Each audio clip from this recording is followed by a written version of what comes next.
सभापती महोदय, एका मुद्द्याकडे तसा आपल्या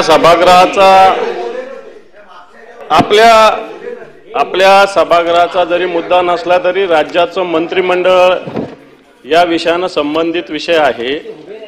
राज्याचे एक मंत्री असणारे कृषी मंत्री यांना शोक प्रस्ताव आहे। नाही, मी शोक प्रस्तावाच्या आधी मी बोलू द्यायची विनंती केली आपल्याला। मला खुलासा मागतो मी सभागृहाकडून। विनंती जरी केली असली सभापती महोदय, माझा परंतु जास्त आग्रह नाही। अधिवेशनाच्या पहिल्या दिवशी सभापती महोदय, विधानसभेच्या सदस्याच्या संदर्भामधला विषय आहे तो खालच्या सभागृहात होईल ना, आणि आपल्याला बोलायचं असल्यास उद्या बोलता येईल। सभागृहाच्या नेत्यांनी खुलासा केला तरी चालेल।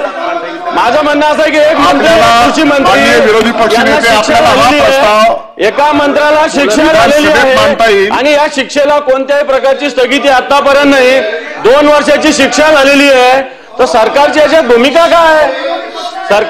भूमिका काय? जरा सभागृहाने सरकारने जर पाहिजे होता। शोक प्रस्तावानंतर बोलता येणार नाही म्हणून मी आपली परवानगी मागितलेली आहे, परंतु एका मंत्र्याला शिक्षा झालेली। सभापती महोदय, विरोधी पक्षनेते, आपण जो प्रस्ताव मांडला आहे ते विधानसभेत आपण जी काही सूचना किंवा जी काही इन्फॉर्मेशन आपण सभागृहाला ज्ञात करून देत आहात ते सन्माननीय सदस्य आणि मंत्री खालच्या सभागृहाचे आहे। तो विषय खालच्या सभागृहात येईल आणि त्यानंतर आपल्याला देखील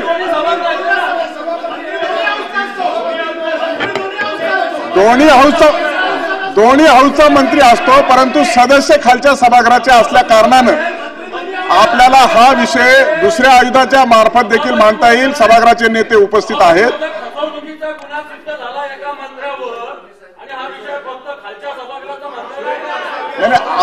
आपल्याला शोक प्रस्ताव आहे।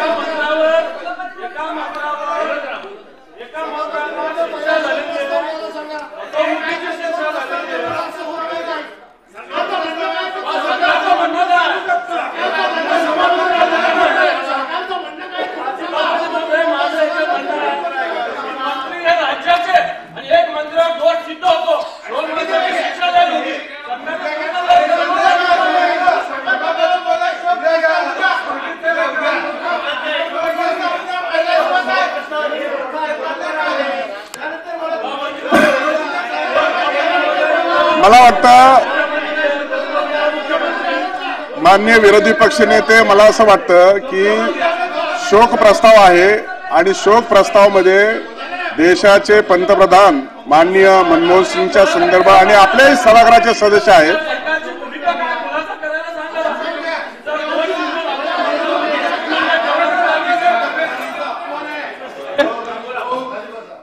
सभापती महोदय, म्हणजे देशाचे माजी पंतप्रधान आणि ज्येष्ठ नेते या देशामध्ये ज्यांनी मोठ्या प्रमाणात आर्थिक सुधारणा केल्या अशा मनमोहन सिंगजींच्या शोक प्रस्तावाच्या दिवशी असा गोंधळ होईल असं वाटलं नव्हतं।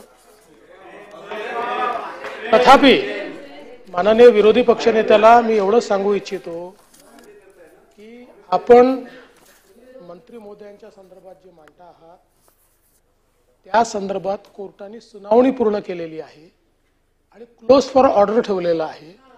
त्यांची ऑर्डर आल्यानंतर त्याच्यावर निर्णय सभागृह किंवा राज्यपाल घेतील।